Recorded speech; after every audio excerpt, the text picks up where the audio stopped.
So guys welcome back to my channel. পুরো রাস্তা ফাঁকা, রাতের বেলা আমি ঘুরতে বেরিয়েছি।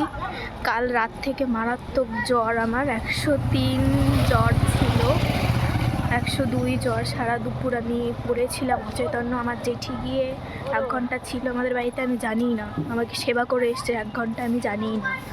যাই হোক, আর এখন পুরো রাস্তা ফাঁকা, তো আমি আমার ওই বাড়িটায় ঘুরতে এসেছি। পুরো রাস্তা ফাঁকা বলে আমি ব্লগ বানাচ্ছি, এখন ফোন হাতে নিয়ে রাস্তা পার হচ্ছি। বাবা দেখলে পিটিয়ে মেরে ফেলবে। যাই হোক, তো আমি চলে এসেছি ওই বাড়িতে। একটুই দূর, আমি জ্বর নিয়ে রাস্তায় ঘুরে বেড়াচ্ছি, মানে আলাদা লেভেলের পাবলিক আমি। মা আসছে পিছন থেকে, মা আর পুচু। চলে এসেছি বাড়িতে, এই যে আমাদের বাড়ি, এটা চলে এসেছি।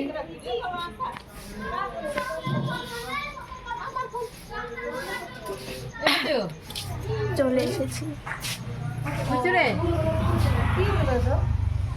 জ্বর ছিল আমার, ঠিক আমার 1 ঘন্টা সেবা করে এসছে। কোনো খবর আমি জানি না, আমার সেবা করেছে আমি জানি না, জ্বরে পড়েছিলাম। যাই হোক গাইস, তো বাই।